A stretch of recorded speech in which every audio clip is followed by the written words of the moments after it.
저 말인가요? 내 이름은 종타쿠 오덕이죠. 우리 종도 여러분, 오늘 하루 어떠셨나요? 오늘은 인기 애니메이션 귀멸의 칼라에서 카나오가 혈결된다면 어떠할지에 대한 가상 시나리오 3부입니다. 이 영상에는 원작의 스포일러와 개인적인 견해가 있으니 그 점 유의하시길 바랍니다. 大丈夫ですか? 그럼 시작해볼까요? 저번 영상에서는 카나오가 하연의 혈기를 잡아 시노부에게 바친 후 마지막 남은 하연을 잡기 위해 무한열차에 가는 것까지 전개했었죠. 저번 영상을 보지 않으신 분들은 보고 오신 게 이 영상을 이해하고 즐기는 데 수월하니 보고 오는 것 추천드리고요. 이 가상 시나리오 컨텐츠는 원작의 고증을 차지해 따라가는 매끄러운 진행되지 않기 때문에 어느 정도의 설정으로나 능력치 보정은 이해해 주셨으면 좋겠습니다. 그럼 오늘의 가상 시나리오 시작하겠습니다. 큐로는 무한열차의 안을 화염의 호흡으로 헤집으며 엠무의 본체를 찾기 시작했고, 카나오는 엠무의 본체를 열차에서 끄집어낼 방법을 고심했죠. 하지만 이미 이렇게 쿄지로가 눈을 부릅뜨고 있는 상황에 그의 눈을 피해 엠무를 잡아다가 시노부에게 가져갈 수는 없었습니다. 카나오는 어쩔 수 없이 염주를 죽여야 하나? 라고 고민을 했는데, 쿄지로는 카나오에게 지금 멍하니 뭐하고 있느냐고 어서 촉수들로부터 승객들을 지키라고 했고, 자신은 맨 악한 쪽이 수상하니 그곳으로 가보겠다고 했죠. 카나오는 그에 당황했는데 맨 악한에는 엠무의 목 부분이 있다는 거 알았기에 염주가 그곳으로 가면 엠무가 필시 퇴치당할 수도 있다고 생각했습니다. 그의 카나오는 황급히 뛰어나가 쿄조를 말리려고 했는데 이미 쿄조로는 화염의 호흡으로 맨 앞칸의 연결 부분을 베어버렸고 그 밑에 있던 엠무의 목이 함께 잘려나갔죠. 그 충격으로 열차는 탈선해 옆으로 쓰러졌고 많은 승객들이 다치게 되었습니다. 카나오는 엠무가 퇴치당해버렸다는 것을 알고 실망했고 시노부가 맡긴 임무를 달성하지 못했다는 것에 당황했죠.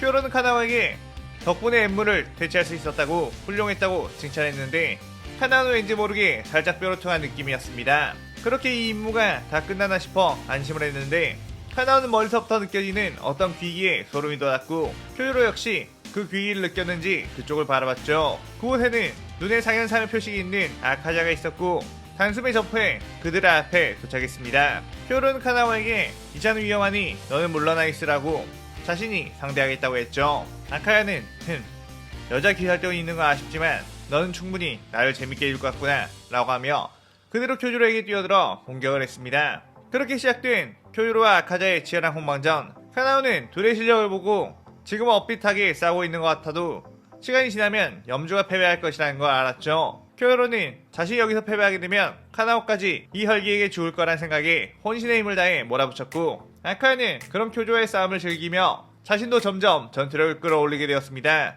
한참을 그렇게 싸우게 되자 쿄조의 몸에는 온갖 부상이 늘어났고 아카야는 쿄조의 실력이 아까워서 너도 혈기가 되라는 제안을 했죠. 혈기가 되면 그까지 상처쯤은 아무렇지도 않으며 그 아까운 실력을 여기서 허망하게 증발시킬 수 없지 않느냐고 했습니다. 쿄로는 그의 우리 귀살대원들은 절대로 혈기의 힘을 빌리지 않는다며 화염의 호흡 5위 연옥을 시연했고 아카야는 파괴살 공격으로 맞받칠 준비를 했죠. 그렇게 둘의 공격은 맞부딪혔고 엄청난 굉음과 함께 주변에는 폭풍이 일어났습니다. 쿄조의 칼은 아카자의 상처를 뚫고 목을 베어내고 있었고 아카자의 주먹은 쿄조의 복부를 뚫어버린 상태였죠. 쿄조는 이대로 동기어진을 하면 될 거라는 생각에 아카자의 목을 깎아내기 시작했고 아카자의 목은 반쯤 살려 당황하고 있었습니다. 그런데 그때 쿄조의 칼의 움직임이 멈췄고 쿄조로는 카나오 이게 무슨 짓이냐 라고 했죠. 카나오가 뛰어와 쿄조의 칼을 막았고 아직 이자에게는 얻어야 할 정보가 있기에 이렇게 죽여버려서는 안 돼요 라고 했습니다. 쿄조는 그게 무슨 말인지 도저히 이해가 가지 않았고 아카야는 그대로 쿄조에게 떨어져 뒤로 물러났죠. 아카야는 흐흐흐 웃으면서 쿄조로 이거 아까워서 어쩌나? 이 혈기 여자애가 나를 살렸네? 라고 했습니다. 쿄조는 혈기 여자애? 라며 카나오를 봤는데 카나오는 혈기화가 되어 있었고 어째서 혈기가? 라며 피를 토했죠. 카나오는 아카자에게 당신 혹시 상현이의 혈기를 알고 있나요? 라고 물었고 아카야는 도우마 녀석은 왜 물어보는 거지? 라고 했다가 갑자기 씩 웃으며 네 녀석의 기분 나쁜 기운 어쩐지 열받았었는데 역시 그랬었나? 라고 했습니다. 카나오는 그 도우마한 혈기는 지금 어디에 있죠? 라고 물었고 아카야는 그 녀석이 보고 싶기라도 한 것이냐? 나를 도와준 보답으로 그 정도는 알려주지. 그 녀석은 앵코 지역에 있는 만생락교라는 곳에 있다 라고 했죠. 그때 아카자는 죽어가는 쿄조로에게 다가가 귀살대원은 혈기의 힘을 빌리지 않는다고?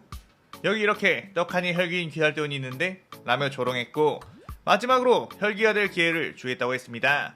하지만 쿄로는 거절하겠다라고 덤덤히 말했고 그 순간 꽃의 오백 검선이 날아와 아카자를 베어버렸죠. 아카자는 이게 무슨 짓이냐 라며 당황했는데 카나오는 당신은 시노부님이 원하는 정보를 줬으니 이제 죽어도 됩니다 라고 하며 엄청난 신체 능력으로 아카자를 압박했습니다. 아카자는 방금까지 쿄로와 치열하게 싸우면서 많은 체력 소모를 했기에 지친 상태였고 더군다나 자신이 상대하기 꺼려하는 소녀의 모습을 한 카나오였기에 더욱 힘들었죠. 아카자는 그래도 이런 꼬맹이한테 당할 줄 아느냐며 파괴를라치 미션에 대응했고 카나오를 발로 차 날려버렸습니다. 하지만 카나오는 혈기의 힘으로 금세 부러진 뼈를 회복했고 싸늘한 한기를 내뿜으며 혈기술 빙화를 시전했죠.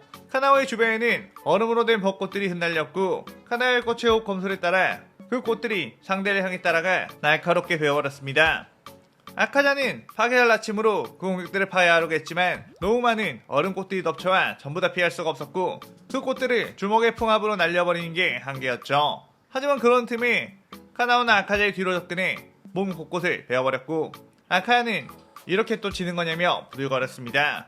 카나오는 이 기회를 놓치지 않고 무너져가는 아카자의 목을 향해 칼을 휘둘렀고 수천 개의 얼음꽃들이 한 곳에 모이며 아카자의 목을 날려버렸죠. 그렇게 아카자는 소멸하게 되었고 카나오는 쿄이로 쪽을 쳐다봤습니다.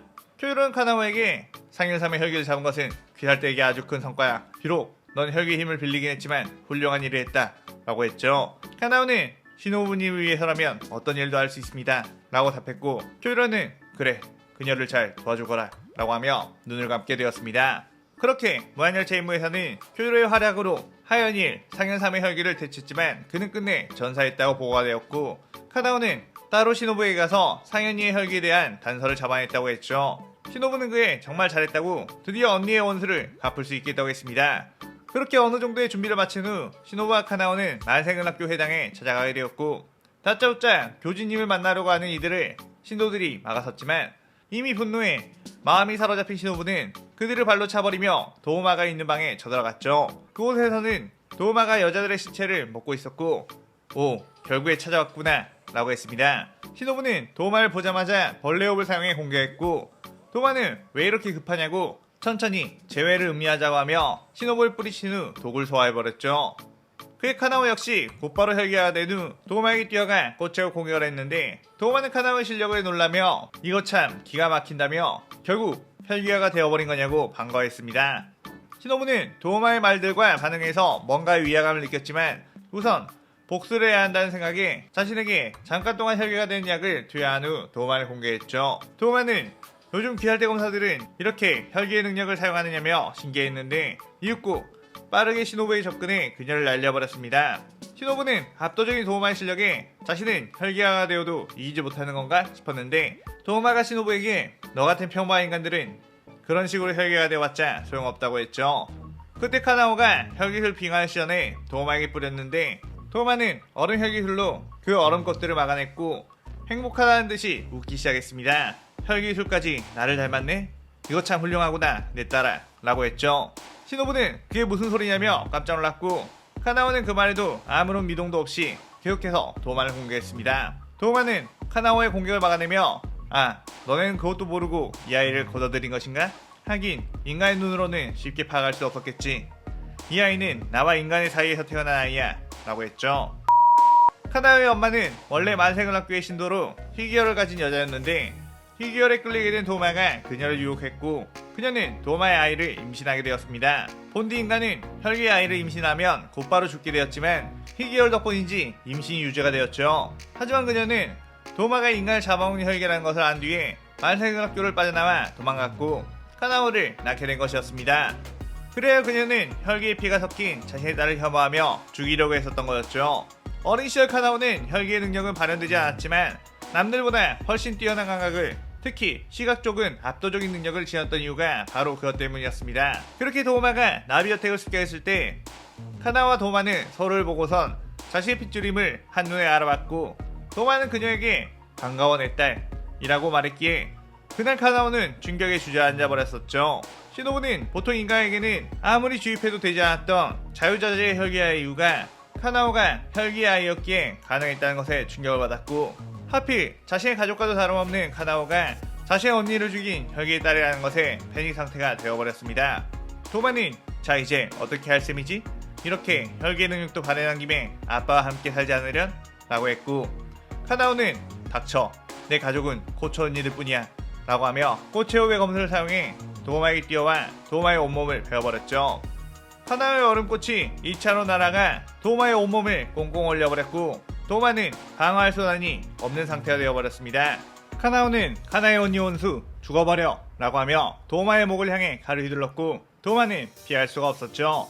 시노부는 어찌되었건 이대로 카나오가 목을 날려버리기만 하면 된다고 생각했는데 카나오의 칼날은 어째선지 도마의 목 앞에서 멈췄고 팔을 부들거리고 있었습니다. 시노부는 카나오 뭐하는 거야?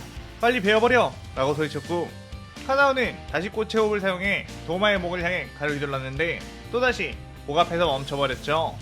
카나오는 목을 벨 수가 없어 라며 당황했고 도마는 씩 웃으며 어라? 아빠의 목을 벨 수 없다는 거니? 라고 하면서 도마는 자신의 몸에 붙어있는 얼음을 깨어냈고 시노부와 카나오를 향해 얼음 혈기술을 날리며 이 시나리오 3부가 끝이 나게 되죠. 1부 초반부터 카나오의 출생의 비밀에 대한 떡밥을 많이 뿌려놨었는데 이번 편에서 그것을 풀게 되었네요. 카나오는 원작에서 신비스러우면서도 소름돋는 연출이 꽤나 있었기에 자신을 거둬준 호초 가문의 원수 도마의 딸인 설정도 굉장히 잘 어울리겠다라는 생각에 이 시나리오가 기획이 되었었어요. 다소 충격적인 내용이긴 하지만 원작의 분위기만큼 어두운 가상 시나리오도 나름 재밌을 것 같았습니다.